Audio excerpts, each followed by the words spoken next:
नमस्ते दोस्तों, आपका स्वागत है हमारे एडमिनिस्ट्रेटिव लॉ के नए लेक्चर में। इस वीडियो में हम समझेंगे एक बहुत हाई फंडामेंटल और क्रूशल टॉपिक, एडमिनिस्ट्रेटिव लॉ का एवोल्यूशन, इसका मतलब क्या है और इसका स्कोप यानी किस चीज़ों को कवर करता है। ये टॉपिक ना सिर्फ थियोरेटिकल पॉइंट ऑफ व्यू से इम्पॉर्टेंट है, बल्कि प्रैक्टिकल लाइफ में भी इसका बड़ा रोल है। तो वीडियो को एंड तक ज़रूर देखना, क्योंकि हम हर कंसेप्ट को ब्रेक डाउन करेंगे बिल्कुल सिंपल भाषा में, हिंदी और इंग्लिश का मिक्स, यानी हिंग्लिश में। चलिए शुरू करते हैं। एक, एवोल्यूशन ऑफ एडमिनिस्ट्रेटिव लॉ। सबसे पहले बात करते हैं कि एडमिनिस्ट्रेटिव लॉ डेवलप कैसे हुआ। प्राचीन शासन व्यवस्था से शुरुआत। पहले ज़माने में जब मोनार्की या राजा महाराजा का रूल होता था, तब एडमिनिस्ट्रेशन काफ़ी आर्बिट्रेरी होता था। राजा जो चाहे वही हुक्म देता था। कोई अकाउंटेबिलिटी नहीं थी, ना कोई रिटन लॉ। लेकिन जैसे जैसे लोकतांत्रिक व्यवस्था आई और वेलफेयर स्टेट का कंसेप्ट डेवलप हुआ, वहाँ से गवर्नमेंट का काम बढ़ने लगा। Education, health, transport, industry, employment, सब कुछ सरकार देखने लगी। जब गवर्नमेंट का काम बढ़ने लगा, तो नेचुरली एडमिनिस्ट्रेटिव एजेंसीज भी बढ़ गई और इन एजेंसीज को रेगुलेट करने के लिए ज़रूरत पड़ी एक नए ब्रांच ऑफ लॉ की, जिसे हम कहते हैं एडमिनिस्ट्रेटिव लॉ। इंग्लैंड में विकास। इंग्लैंड में एडमिनिस्ट्रेटिव लॉ का डेवलपमेंट धीरे धीरे हुआ। वहाँ जुडिशियल डिसीजंस के थ्रू इस फील्ड का डेवलपमेंट हुआ। एक फेमस केस है एंटिक वर्सेस कैरिंगटन 1765। इस केस में कोर्ट ने कहा कि कोई भी अथॉरिटी बिना कानूनी पावर के किसी सिटीजन के राइट्स वायोलेट नहीं कर सकती। यहाँ से रूल ऑफ लॉ का कंसेप्ट स्ट्रॉन्ग बना। अमेरिका में डेवलपमेंट। यूएसए में 1930s के दौरान जब न्यू डील प्रोग्राम्स आए, तो एडमिनिस्ट्रेटिव एजेंसीज काफ़ी बढ़ गई। इन एजेंसीज को कंट्रोल करने के लिए 1946 में एक इम्पॉर्टेंट लॉ पास हुआ, एडमिनिस्ट्रेटिव प्रोसीजर एक्ट एपीए, जिसमें रूल मेकिंग, एजुडिकेशन और पब्लिक पार्टिसिपेशन के प्रोविजंस दिए गए। इंडिया में विकास। इंडिया में एडमिनिस्ट्रेटिव लॉ का विकास कॉन्स्टिट्यूशन के बाद ही तेजी से हुआ। पहले ब्रिटिश रूल में ब्यूरोक्रेसी काफ़ी पावरफुल थी, लेकिन 1950 में जब कॉन्स्टिट्यूशन आया, तब से एक नए एरा की शुरुआत हुई, जहां फंडामेंटल राइट्स, जुडिशियल रिव्यू और पब्लिक अकाउंटेबिलिटी पे फोकस आया। इंडियन एडमिनिस्ट्रेटिव लॉ इन फैक्टर्स से ग्रो हुआ। कॉन्स्टिट्यूशनल फ्रेमवर्क, सुप्रीम कोर्ट के judgments, PIL, public interest litigation, tribunals और रेगुलेटरी बॉडीज जैसे SEBI, TRAI, etcetera. Definition of administrative law. अब सवाल आता है, एडमिनिस्ट्रेटिव लॉ है क्या? इसकी एक स्टैट्यूटरी डेफिनेशन तो नहीं है, लेकिन कई लीगल एक्सपर्ट्स ने इसे डिफाइन किया है। आइवर जेनिंग्स ने कहा, administrative law is the law relating to administration. It determines the organisation, powers and duties of administrative authorities. Wade and Fawcett ने लिखा, administrative law is the law which controls administrative authorities and ensures they work within legal boundaries. Simple शब्दों में, administrative law वो कानून है जो government के offices, departments और अथॉरिटीज़ को कंट्रोल करता है, उनके डिसीशंस, उनके काम करने के तरीके और उनके एक्शंस के अगेंस्ट पब्लिक के राइट्स को प्रोटेक्ट करता है। 3. Nature and characteristics of administrative law. Administrative law कुछ खास फीचर्स लेकर आता है। 1. पब्लिक लॉ का पार्ट है, गवर्नमेंट और सिटीजन्स के बीच के रिलेशन को रेगुलेट करता है। 2.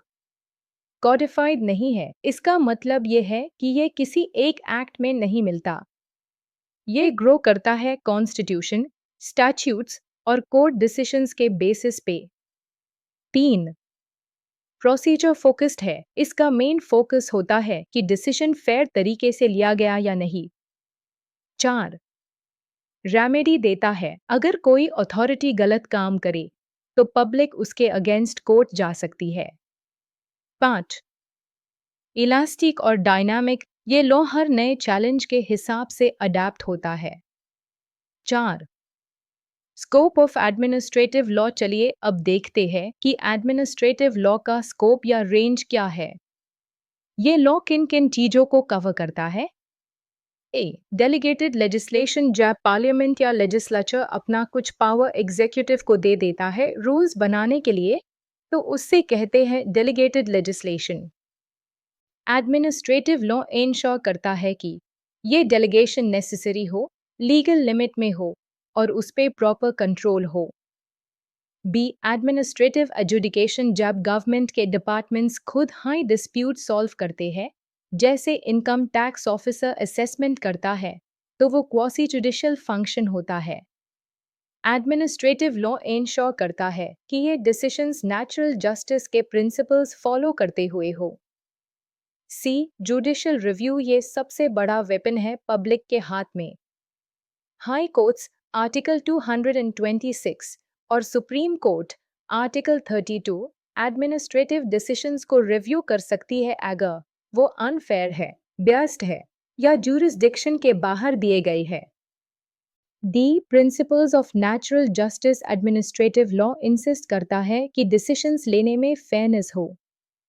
इसके कुछ कोर प्रिंसिपल्स है। नेमो जुडेक्स इंसुआ कॉजा, खुद अपने केस का जज नहीं बन सकते। आउडी ऑल्टरम पार्टम, दूसरी पार्टी को भी सुनना होगा।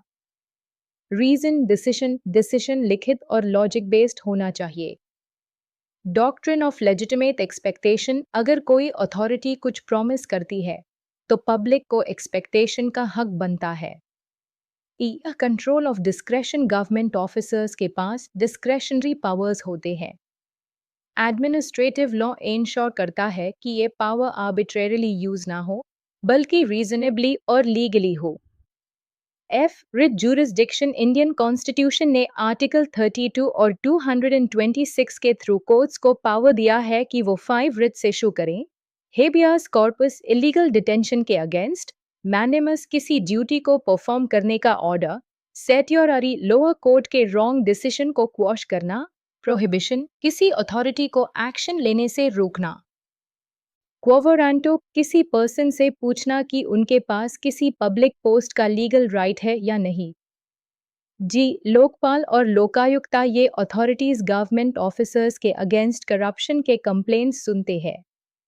लोकपाल सेंटर लेवल पे, लोकायुक्ता स्टेट लेवल पे, यूपी में भी है।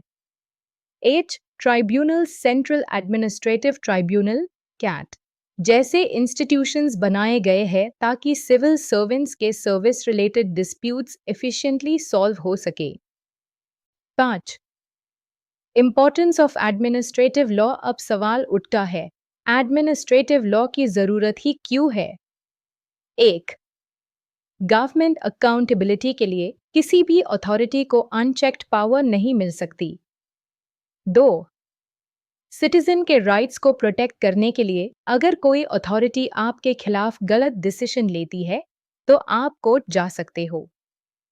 3. रूल ऑफ लॉ मेंटेन करने के लिए लॉ हाईएस्ट अथॉरिटी है, ना कि कोई officer. 4.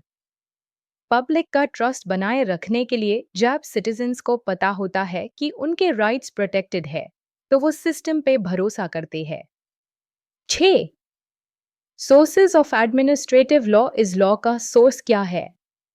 Constitution of India, fundamental rights, directive principles, articles 32 and 226, statutes and acts जैसे RTI act, tribunals act etcetera, court के जजमेंट्स से भी एडमिनिस्ट्रेटिव लॉ ग्रो करता है। Rules and notifications, government authorities के द्वारा बनाए गए bylaws, regulations. 7. Administrative law versus constitutional law, ये दोनों लॉ एक दूसरे से जुड़ी हुई है लेकिन अलग भी है। कॉन्स्टिट्यूशनल लॉ पूरे सिस्टम का स्ट्रक्चर डिफाइन करता है, parliament, president, judiciary etcetera. Administrative law बताता है कि डेली काम कैसे होगा, कौन किस डिसीजन कैसे लेगा और उस डिसीजन के अगेंस्ट रेमेडी क्या होगी। एग्जाम्पल, कॉन्स्टिट्यूशन कहता है आपको फ्रीडम ऑफ स्पीच का राइट है। एडमिनिस्ट्रेटिव लॉ इंश्योर करता है कि पुलिस या अथॉरिटी उस राइट को बिना रीजन के वायोलेट ना करे। 8. Challenges in administrative law. कुछ इंपॉर्टेंट इश्यूज या प्रॉब्लम्स भी है। कॉडिफिकेशन की कमी, हर चीज स्कैटर्ड है। एक कंसोलिडेटेड कोड होना चाहिए। पावर का मिसयूज, डिस्क्रेशनरी पावर्स का कभी कभी मिसयूज होता है। जुडिशियल डिलेस, प्रिट्स और ट्राइब्यूनल मैटर्स में डिलेस होते हैं। पब्लिक अवेयरनेस की कमी, लोग जानते ही नहीं कि उनके राइट्स क्या है और रेमेडी क्या है। Conclusion amp outro. तो दोस्तों, ये था हमारा complete breakdown of administrative law का एवोल्यूशन, डेफिनेशन और स्कोप। अब आपको ये समझ आ गया होगा कि एडमिनिस्ट्रेटिव लॉ सिर्फ थ्योरी नहीं है, ये एक लिविंग लॉ है जो डेली लाइफ में हर सिटीजन को इम्पैक्ट करता है। अगर आपको वीडियो पसंद आई हो तो लाइक ज़रूर करो, चैनल को सब्सक्राइब करो और नीश कमेंट करके बताएं कि आपको नेक्स्ट टॉपिक पे सबसे ज़्यादा इंटरेस्ट है। मिलते हैं अगले लेक्चर में जहां हम डिस्कस करेंगे रूल ऑफ लॉ, एक और core pillar of administrative law. तब तक के लिए पढ़ते रहो, बढ़ते रहो। जय हिंद।